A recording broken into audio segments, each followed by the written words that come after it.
Levítico 21. Levítico 21.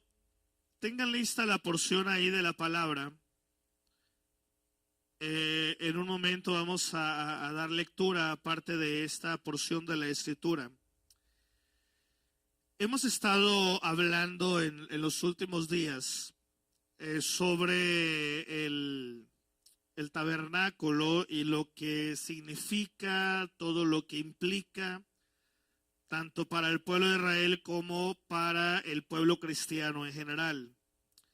Y en el proceso de estos mensajes que hemos compartido, hemos hablado acerca de lo que eso significa propiamente el tabernáculo, que fue el primer mensaje que compartimos, pero también hablamos acerca de las cubiertas que de alguna manera protegen lo que es el tabernáculo, y hablamos del significado de las cubiertas, y hablamos también acerca del atrio.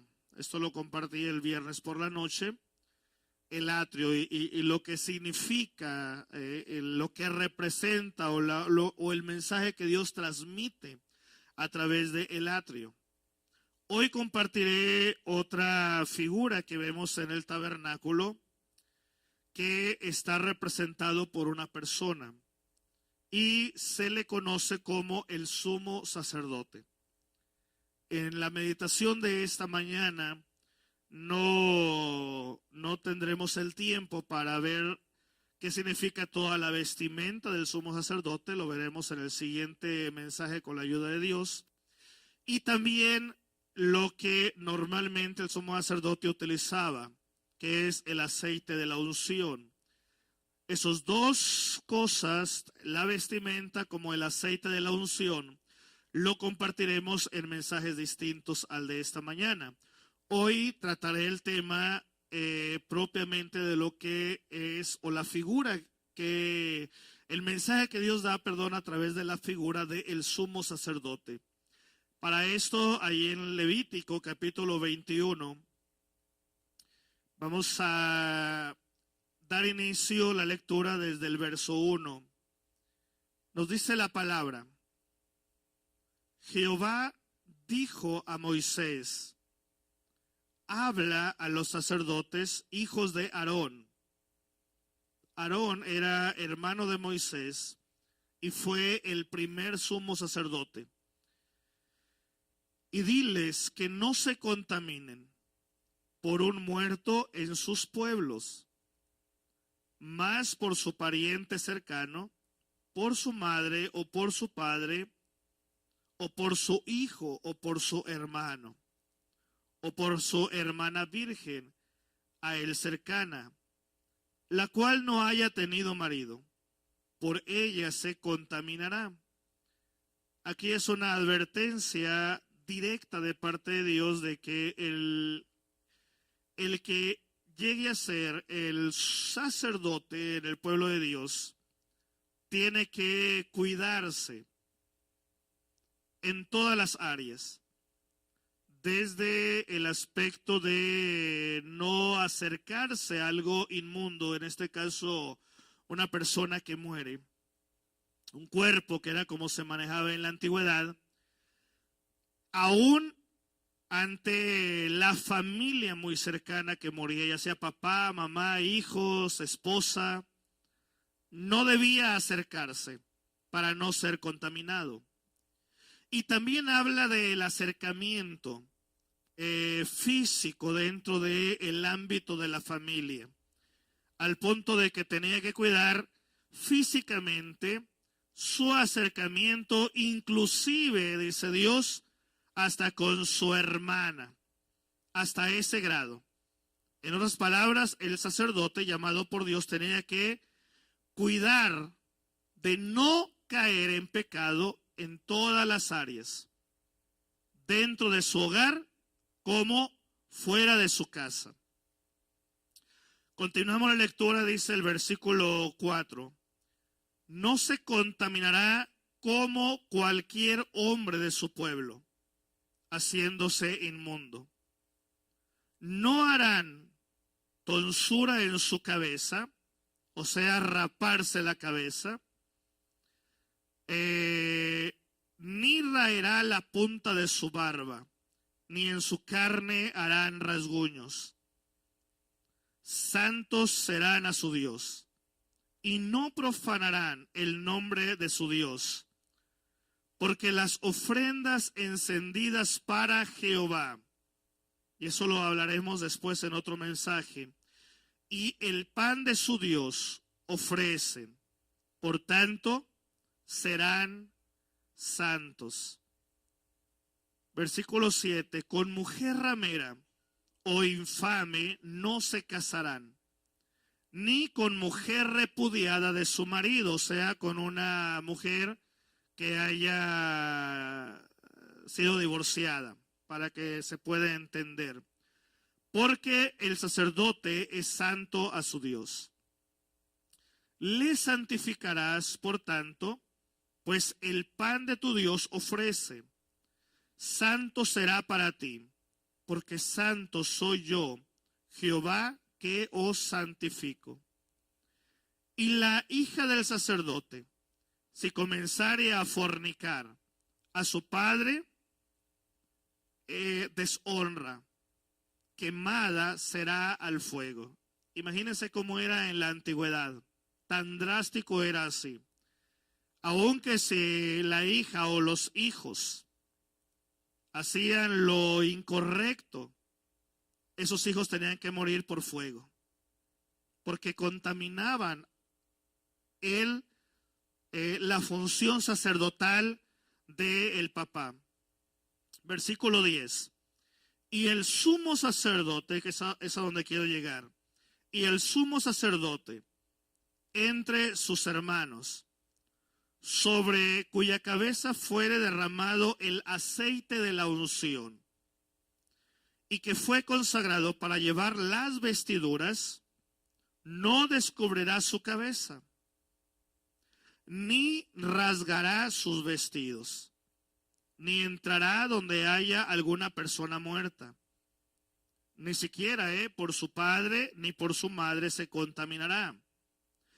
Ni saldrá del santuario, ni profanará el santuario de su Dios, porque la consagración por el aceite de la unción de su Dios está sobre él. Yo, Jehová. Versículo 13. Tomará por esposa a una mujer virgen. No tomará viuda, ni repudiada, ni infame, ni ramera, sino tomará de su pueblo una virgen por mujer, para que no profane su descendencia en sus pueblos. Porque yo, Jehová, soy el que los santifico.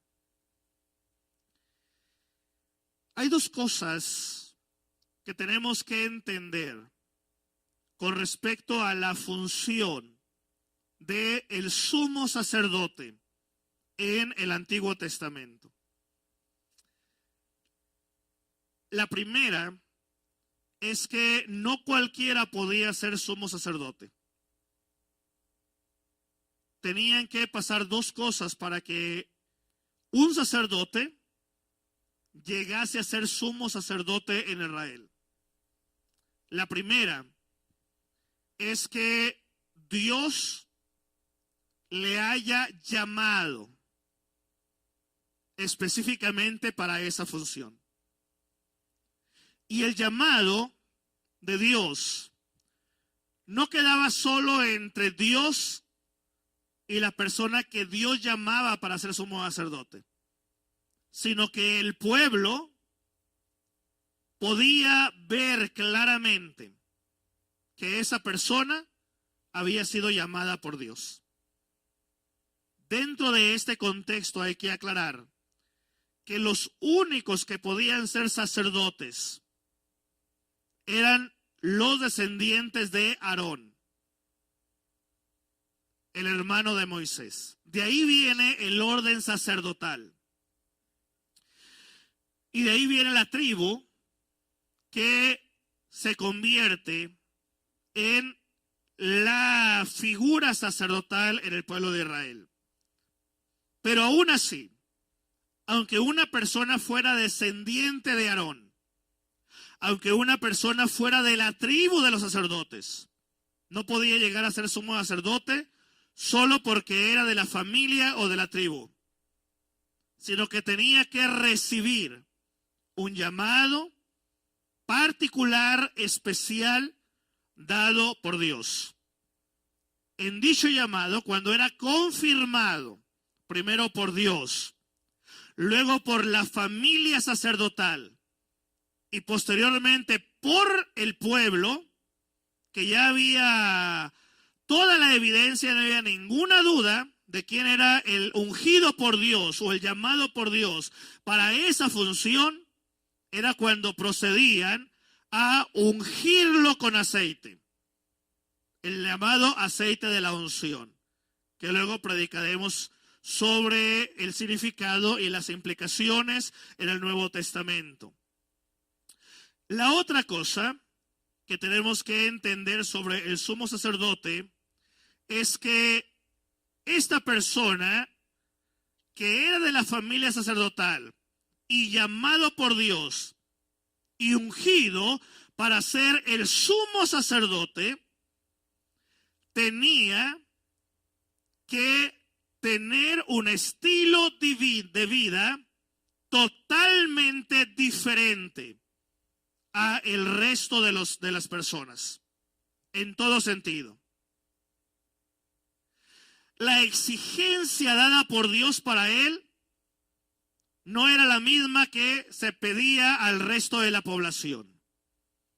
Desde su relación con su propia familia, desde el acercamiento físico, emocional con su propia familia, mayormente con las que eran mujeres, hasta lo que reflejaba ante la sociedad en el pueblo de Israel.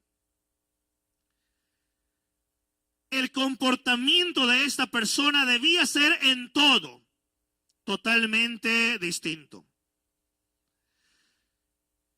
De alguna manera, eso nos habla de que la razón por el hecho de que Dios pedía de esa persona, que era el sumo sacerdote, fuera totalmente distinto en su comportamiento, en su trato, en su acercamiento con el resto del pueblo, y que no se le permitía hacer lo que a otros sí se le permitía, era sin duda alguna por la función que desempeñaba. No era un sacerdote cualquiera, era el sumo sacerdote. Por lo que representa, era el único que podía entrar a el lugar santísimo. Nadie más podía. Donde sabemos por lo que la Biblia enseña que el lugar santísimo era donde estaba la morada plena de Dios. Y era el único que podía entrar a ese lugar. Ningún sacerdote podía hacerlo, solo el sumo sacerdote. Entendiendo esto, es importante comprender a lo que ha sucedido en los últimos siglos, que tiene que ver con el concepto del pueblo judío con respecto a el pueblo cristiano. El pueblo cristiano, creemos, aceptamos, predicamos que el sumo sacerdote es Jesucristo. Así lo enseña la palabra. Pero el pueblo judío no acepta a Jesucristo como el sumo sacerdote. Por una razón. Que legalmente él no descendía de la tribu de los sacerdotes. No venía de esa dinastía. No venía de la familia de Aarón. Y los judíos, siendo tan legalistas, apegados totalmente a la ley del Antiguo Testamento, principalmente la Torá, no lo permiten, no lo aceptan, porque de acuerdo a la ley no podía ser el sumo sacerdote, ni siquiera podía ser sacerdote. Legalmente hablando, de acuerdo a los judíos, lo que sí puede ser Jesús es el rey, porque desciende de la tribu de donde vienen los reyes, mas no sacerdote. Sin embargo, la palabra nos enseña que Jesús es sacerdote y es rey. Las dos funciones que vienen de diferente tribu en el pueblo de Israel. Jesús como nuestro rey y Jesús como nuestro sumo sacerdote. Entonces, históricamente hablando, el pueblo de Israel en general difiere del cristianismo en el tema del sumo sacerdote y no acepta a Jesucristo como el sumo sacerdote. No lo acepta, no lo permite. Y lo que ellos sacan como base es la Torá o la ley de Moisés, donde se especifica que solo los descendientes de Aarón o la tribu que tiene que ver con los sacerdotes, de ahí tenía que salir el sacerdote. Y en ese sentido Jesús no viene de esa tribu. Sin embargo, vayamos al libro de Hebreos. Porque en el libro de Hebreos, Dios habla claramente acerca del tema y aparte habla ampliamente. Hebreos capítulo 7.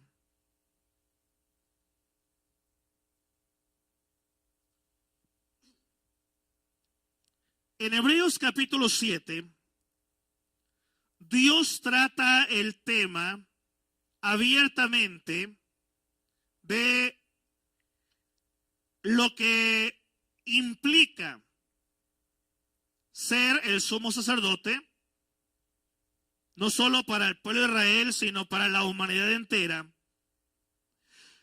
Lo que, mejor dicho, ¿dónde inicia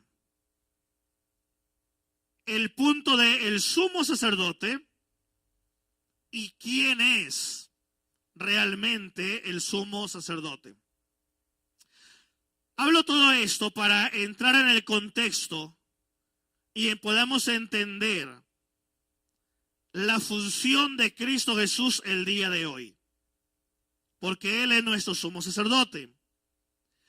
Ahí en Hebreos capítulo 7, Dios habla claramente sobre un acontecimiento que hubo en el libro del Génesis, capítulo 14.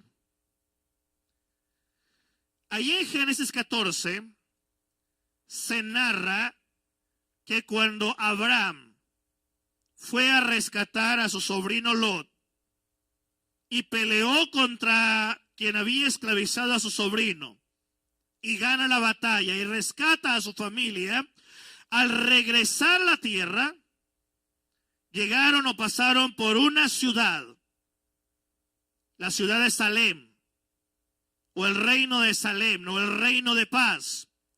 Pasan por esa ciudad y sale el rey de Salem a encontrar a Abraham y a Lot y todos los que le acompañaban.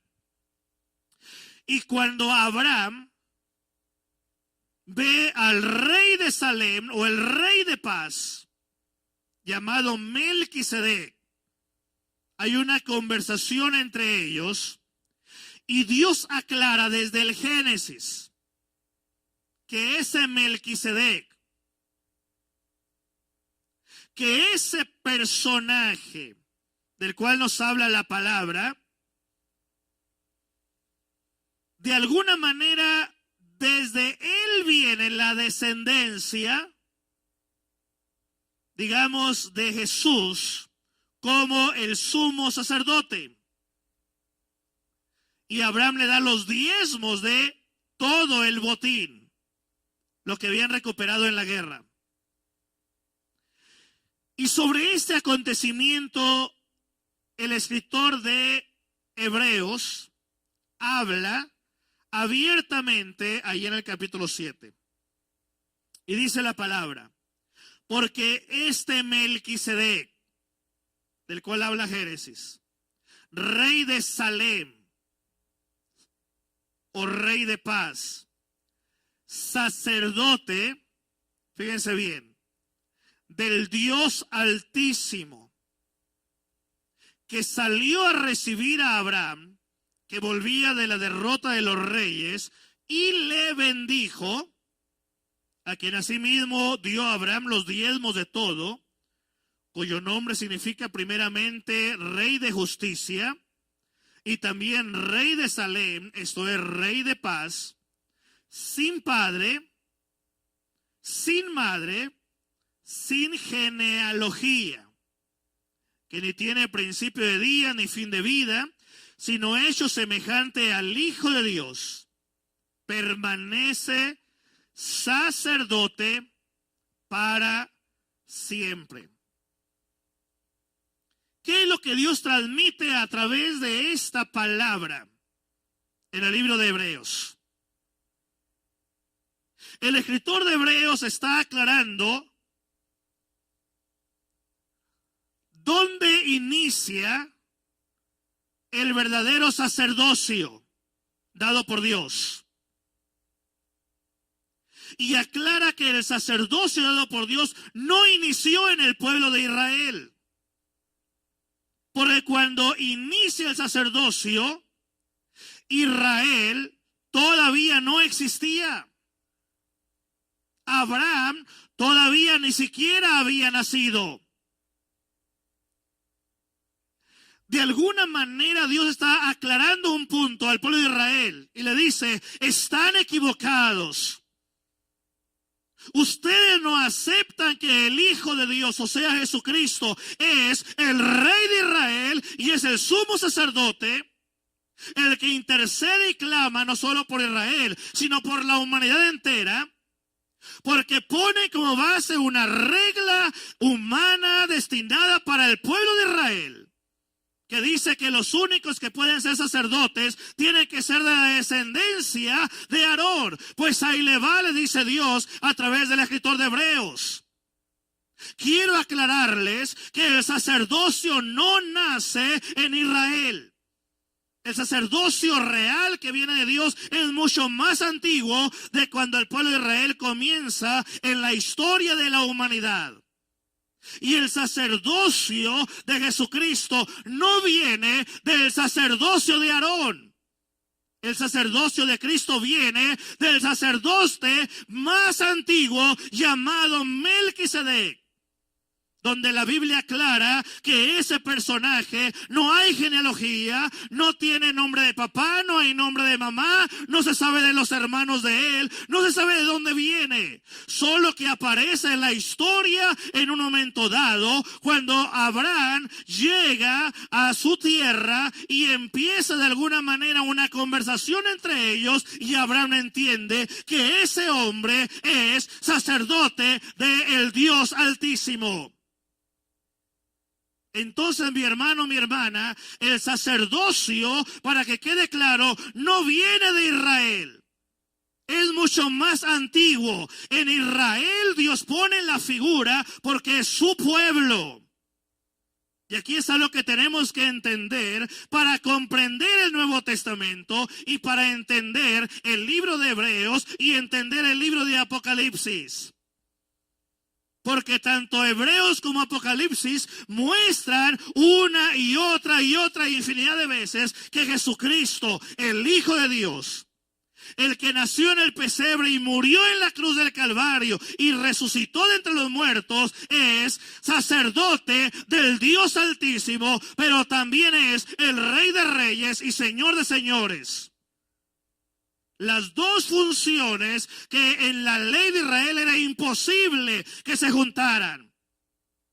Porque o era rey o era sacerdote, pero no ambas. Y Jesucristo cumple perfectamente las dos en una sola persona, Jesús, el Hijo de Dios. Esto Satanás no lo podía soportar. Por eso buscó una y otra vez destruir aquel pequeño bebé que hablaba, y él sabía que en él venía el linaje real y en él venía el linaje sacerdotal, no de Israel, sino de Dios mismo. Y Hebreo nos aclara esto y nos enseña claramente que Jesús es el sumo sacerdote, no de la categoría de Aarón, porque el sacerdocio de Jesucristo es mejor que el de Aarón, es superior al sacerdocio de Aarón, y es más antiguo que el sacerdocio de Israel, porque el escritor de Hebreos aclara que Jesucristo no viene de la familia, en ese sentido sacerdotal, de ninguna familia de Israel, sino que viene de un linaje sacerdotal mucho más antiguo. Desde el mismo origen de todas las cosas. Por eso la Biblia dice, mi hermano, que Jesús es sacerdote, pero también es rey. Él tiene el poder para gobernar sobre todas las huestes de maldad. Tiene el poder para gobernar en la tierra y sobre todos los pueblos, porque Él es rey. Pero también tiene el poder para ungir, también tiene el poder para interceder, también tiene el poder para clamar, también tiene el poder para perdonar, porque Él es sacerdote para siempre. Ese es Jesucristo. Es al que tú y yo servimos y al cual adoramos. Y es el que el diablo ha querido impedir por todos los medios que la raza humana lo pueda entender. De alguna manera, mi hermano, en Jesucristo se cumple perfectamente el principio de que Jesús es el sumo sacerdote. Siempre lo ha sido. Entonces, ¿de quién habla el Antiguo Testamento cuando da una lista de lo que no debe hacer el que es llamado y es ungido como sumo sacerdote? Habla de un hombre que viene de la descendencia de Aarón, pero que no deja de ser hombre, con debilidades, con la tendencia a cometer pecado.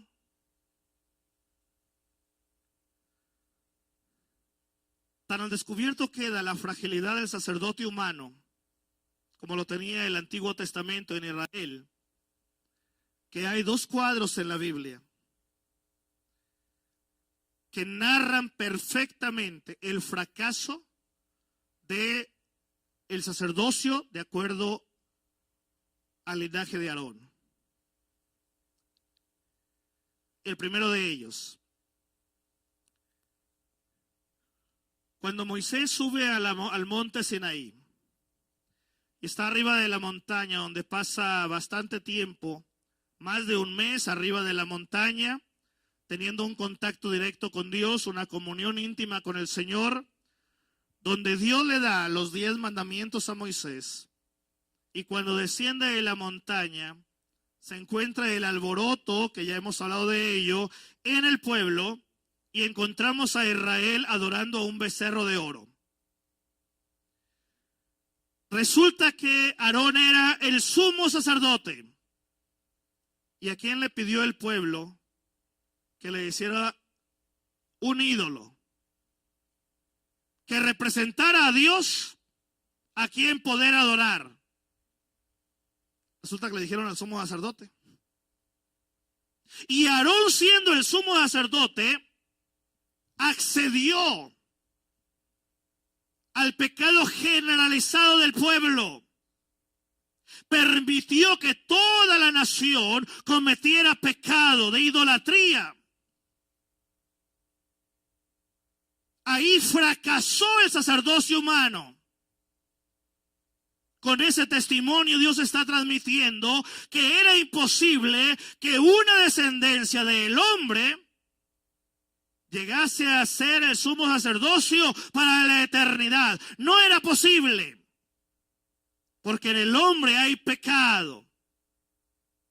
Por más que se cuide una persona para dar la mejor imagen de santidad, te garantizo que en algo se va a contaminar. Por más reglas que había dadas por Dios en el Antiguo Testamento para que el sumo sacerdote se guardara de no acercarse a la hermana, de ni siquiera tocarla para que no hubiese ninguna tentación de pecado. Dirán ustedes, qué exagerado con la hermana. Pero resulta, mi hermano, mi hermana, que los pecados sexuales existen y a veces te sorprenden. ¿Hasta dónde puede llegar el hombre motivado por el pecado? Y no quiero entrar en detalles, pero son cosas que vemos todos los días en nuestro tiempo. Fracasó el sacerdocio de Aarón cuando aquel hombre permitió la manipulación de la mayoría del pueblo, que lo incitaron a formar un ídolo que glorificara, que representara al Dios de Israel. La otra ocasión, la otra figura que presenta la Biblia, donde el sacerdocio de Aarón fracasó, curiosamente fue el día de la inauguración del sacerdocio. Porque hubo un día de inauguración, aunque no lo crean. Cuando Dios ordena todo lo del tabernáculo y ordena la función sacerdotal, Dios destinó un día para que se arranque todo el proceso. Cuando ya terminaron de construir todas las cosas de metales, cuando ya quedó todo listo, las cortinas quedaron listas para armar el tabernáculo, y lo arman el tabernáculo y empezaba la función sacerdotal. La primera vez que iba a entrar en acción ya a la práctica el sumo sacerdote Aarón y los descendientes de Aarón, que fueron los primeros sacerdotes, cuando ya ofrecieron el primer sacrificio en el tabernáculo en el desierto, dice la Biblia, allí se demostró el fracaso del hombre. Porque resulta que los hijos de Aarón, Nadab y Abiú, dice la palabra, ofrecieron en el altar de Dios fuego extraño. Y de acuerdo a lo que la palabra nos enseña, posteriormente en el libro de Deuteronomio y en el libro de Números, hermanos, resulta que todo indica que el fuego extraño implica que cuando ellos se presentaron como sacerdotes para ofrecer el primer sacrificio, todo indica que ellos estaban alcoholizados. Sí, se presentaron borrachos a ministrar. Y ese mismo instante, Dios no soportó el pecado de los sacerdotes, y dice la Biblia, allí mismo, junto al altar, murieron Nadab y Abiú, los hijos de Aarón. Eso es lo que pasa, mi hermano, cuando nuestra vida depende de los hombres. El hombre es pecador, lo trae en las venas. Por más que el ser humano se esfuerce por dar la mejor cara o por hacerlo mejor, tarde o temprano en algo se va a contaminar. Por eso dice la palabra, Dios no iba a permitir que su pueblo dependiera del hombre. Por eso dice la Biblia, maldito el hombre que confía en el hombre. Porque al final de cuentas los dos van a ir a dar al mismo lugar. Por eso el sumo sacerdote no podía venir del hombre. Tenía que venir de Dios mismo. Por eso el escritor de Hebreos aclara y dice, les voy a poner un punto claro. El sacerdocio de Jesucristo no viene de Aarón, porque Aarón fracasó. La descendencia de sacerdotes ha fracasado históricamente, pero el único que nunca ha fracasado es Jesucristo, que en él no hay pecado, en él no hubo pecado, ni habrá pecado. Por eso nuestra vida, mi hermano, no depende ni de un sacerdote humano, ni de un pastor, ni de una religión. Nuestra vida depende de Jesucristo, nuestro sumo sacerdote. Y nuestra vida depende de Él, que también es Rey de Reyes y Señor de Señores. De eso habla el escritor de Hebreos. Por eso dice, es mejor, es más sublime. Es más, dice el escritor de Hebreos, es más antiguo que el sacerdocio de Aarón. Porque aunque el sacerdocio humano, por una etapa en la historia de Israel, se mantuvo vigente, no significa que el corazón de ellos estaba del todo correcto. Fíjense hasta dónde llegaba, que Dios no permitió que entrara el sumo sacerdote a su santuario, al lugar santísimo, cada vez que el sacerdote lo quisiera. Dios solo permitió que entrara una vez en el año. Porque Dios conoce el corazón del hombre. Dios sabe que el hombre no solamente comete pecado conscientemente, a veces cometemos pecado inconscientemente, sin darnos cuenta. Por eso el consejo de la palabra, que debemos estar orando todo el tiempo. Por eso Dios nos pone figuras en la Biblia, principalmente en el Nuevo Testamento, como en los Evangelios, donde nos habla de personas que en humildad se acercaban a Dios y decían, sé propicio a mí que soy pecador. O expresiones como, ten misericordia de mí. O expresiones como, no me tomes en cuenta este pecado. O acuérdate de mí que soy pecador. O como lo dijo un salmista, claramente, gusano de mí. Porque tenemos que reconocer, hermanos, que somos humanos y como humanos, por mucho anhelo que tengamos de estar en comunión con Dios, estamos en esta carne, en este cuerpo de muerte, con la tendencia a cometer pecado. ¿Cuántas veces hemos cometido pecado hasta con los pensamientos?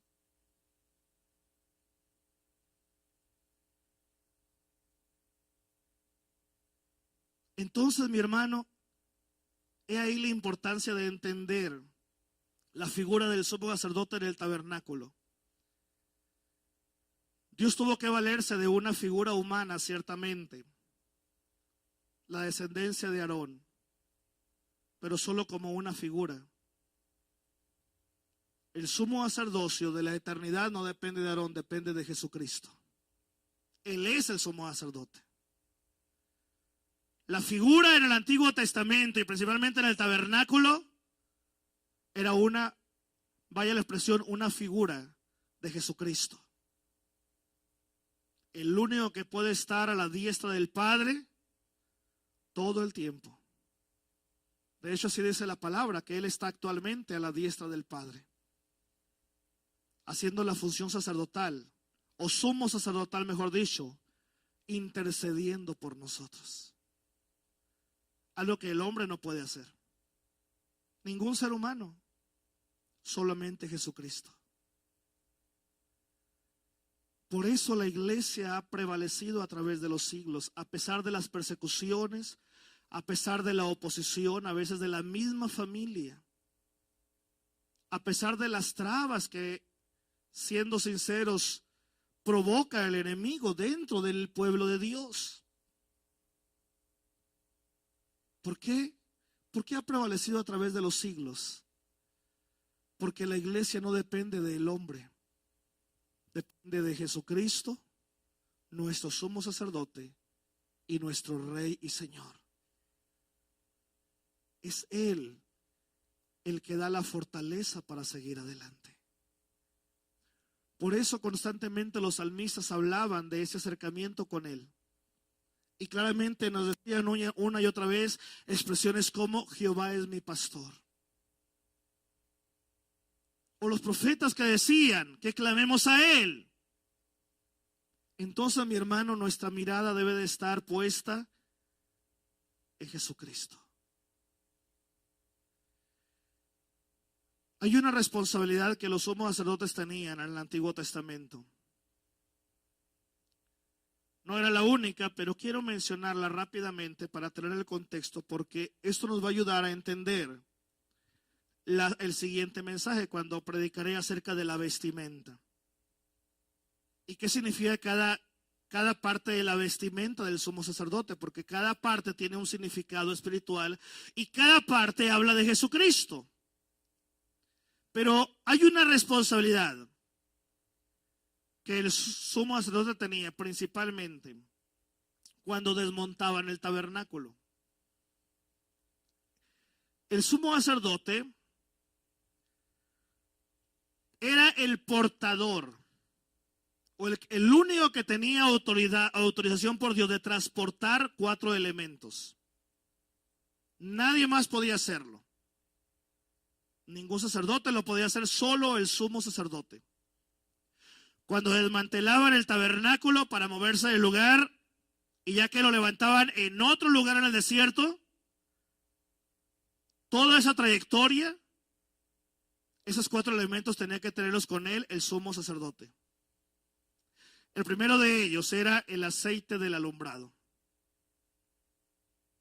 Sí, el aceite que alimentaba la luz en el candelabro de oro. Solo el sacerdote tenía autorización por Dios para transportar ese aceite. La segunda cosa, el incienso aromático, que nada tiene que ver con el incienso que te ponen ahí en las tiendas, que es más brujería que otra cosa. Era algo muy distinto, el incienso aromático. Y curiosamente, hay un significado espiritual del incienso, lo vamos a ver después, pero tiene que ver con las oraciones. La tercera cosa que tenía que transportar el sumo sacerdote eran la ofrenda continua. Había una ofrenda que se cambiaba constantemente ahí en el tabernáculo. Luego hablaremos de esa ofrenda, en qué consistía y cómo lo hacían. Bueno, esa ofrenda que estaba en una mesa ahí en el tabernáculo, cuando se desmantelaba el tabernáculo, esa ofrenda no se desechaba. Tenía que tomarla el sumo sacerdote y transportarla, junto con el aceite del alumbrado y con el incienso aromático. Y la cuarta cosa que tenía que transportar el sumo sacerdote era el llamado aceite de la unción. Que por lo que implica el aceite de la unción, por lo que significa, trataremos un mensaje nada más para hablar del aceite de la unción, aparte de la vestimenta del sumo sacerdote. Estos 4 elementos eran vitales en el tabernáculo, al grado de que cuando se desmantelaba, esos 4 elementos seguían vigentes. Todo lo demás se guardaba, los utensilios de oro, los de plata, las cortinas se cubrían el tabernáculo, las columnas de bronce y de oro de los que hablaba, de plata, perdón, de los que hablábamos el viernes. Todo lo demás se guardaba perfectamente y lo transportaban los sacerdotes. Y algunas cosas, una de las familias de Leví, no todas las familias de Leví, una familia nada más de Leví, los hijos de Gersón. Pero nadie podía transportar ni el aceite de las lámparas, ni la ofrenda continua, ni el incienso aromático, ni el aceite de la unción. El único que lo podía transportar era el sumo sacerdote. Porque mientras transportaban el tabernáculo del lugar en el desierto, esas 4 cosas, hermanos, seguían teniendo su función.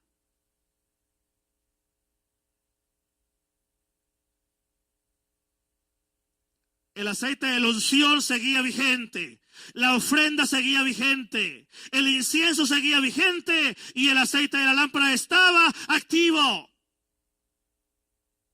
No se detenía la función, era continuo.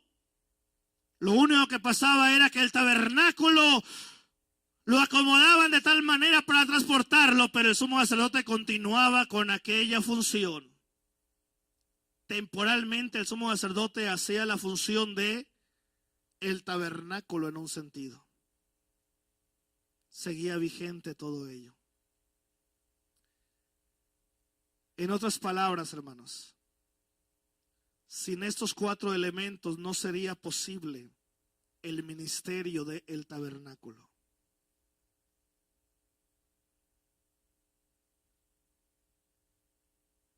Y recuerden que el tabernáculo tiene que ver con la comunión que Dios anhela tener con su pueblo. Y esos 4 elementos eran esenciales para que la morada de Dios siguiera entre el pueblo de Dios. El aceite de la lámpara, que tiene que ver con la luz, que lo podemos entender ahora como la luz del Evangelio. El incienso, que tiene que ver con la oración. La ofrenda continua, que tiene que ver con lo que el hombre de corazón y en gratitud le entrega a Dios y Dios lo acepta como olor grato. Y el aceite de la unción, que es lo que Dios hace con su pueblo cuando su pueblo se acerca a Él en humildad y en santidad.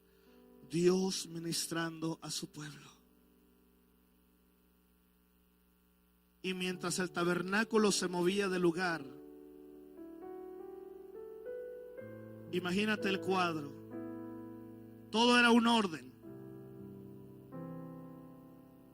Ahí va el sumo sacerdote con los 4 elementos, transportándolos del lugar. Luego los sacerdotes trayendo todos los utensilios del tabernáculo perfectamente acomodados para transportar del lugar el tabernáculo, juntamente con el arca del pacto. Y luego todo el pueblo de Israel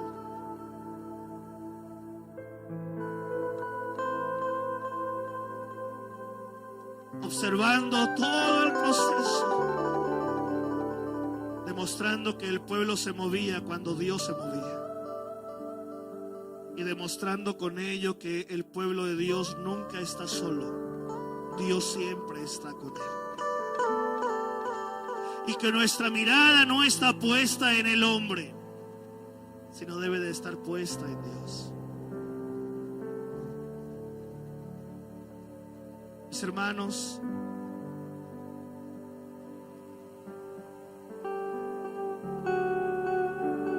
con esta primer figura que vemos del sumo sacerdote y que entendemos como el libro de Hebreos nos aclara que es Jesucristo, el sumo sacerdote y también el Rey de Israel al mismo tiempo, debe dejarnos a nosotros una tranquilidad tan grande, tan profunda, entendiendo que nuestra vida no depende ni del hombre ni de las circunstancias, entendiendo que nuestra vida depende totalmente de aquel que intercede por nosotros continuamente.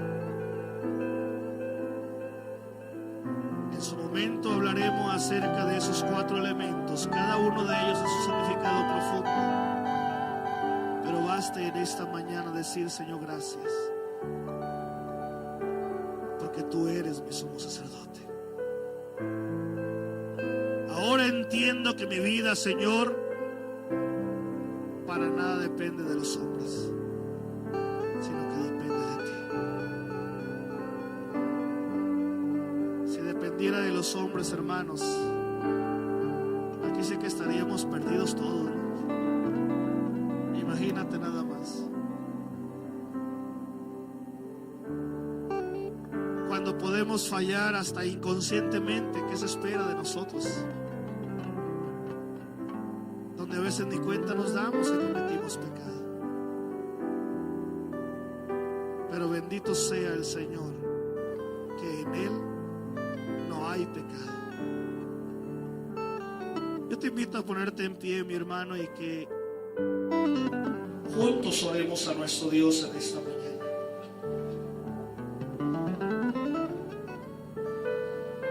Si por alguna razón tienes una necesidad, anhelas oración, anhelas que oremos por ti, podemos orar por ti y lo vamos a hacer. Pero yo te pido que vengas a este altar, no confiando en la oración de los hombres, sino confiando en que quien intercede por ti es Jesucristo, el sumo sacerdote. Descansa en Él, refúgiate en Él, clama a Él y Él te responderá, dice la palabra. Y permite que sea el Señor el que ministre tu vida.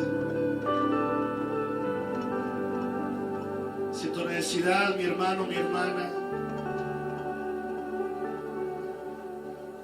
es algo que te lleva a la desesperación, este es el momento. El altar está listo. Vamos a orar en esta hora. Vamos a pedir que sea Jesucristo el gran sumo sacerdote y el gran Rey de Reyes, que tiene el poder y la soberanía para cambiar las cosas, y que a la vez tiene la autoridad para ministrar en amor y misericordia. Que sea Él quien ministre nuestro ser.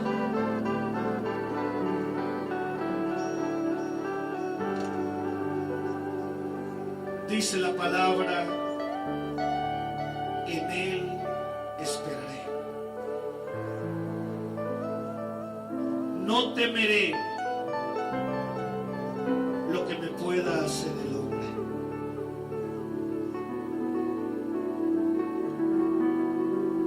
Y aquí lo puedes entender no solamente en palabras que el hombre te pueda decir que te lastimen, o en acciones que te lastimen. Aquí podemos entender por el trasfondo bíblico que implica todo lo que rodea al ser humano. Aún una enfermedad, aún una situación que rebasa nuestra capacidad de enfrentarla. En Él esperaré. En Jehová mi Salvador. Papito, aquí estamos delante de ti.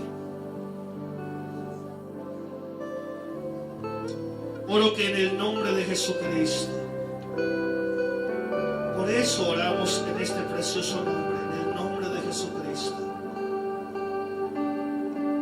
Porque este nombre demuestra que eres el sumo sacerdote por toda la eternidad. Siempre lo has sido y siempre lo serás.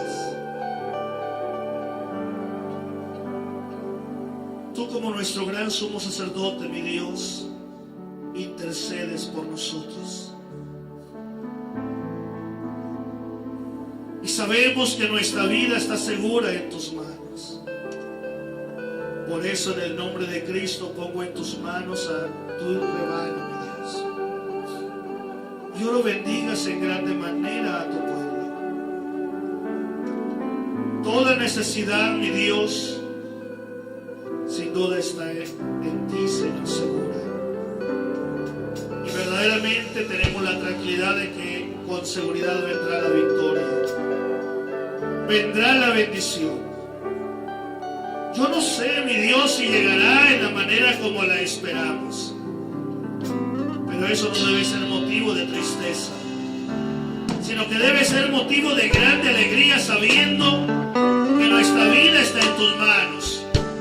El gran sumo sacerdote, el gran rey de Israel y de la humanidad entera, y que verdaderamente nuestra vida está segura en ti, y que en tu nombre hay bendición y hay victoria, y también hay sanidad y restauración.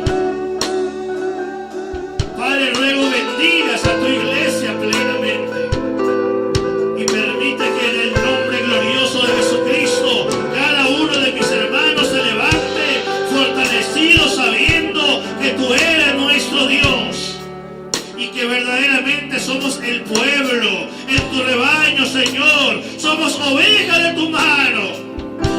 Por eso cada necesidad la ponemos en tus manos.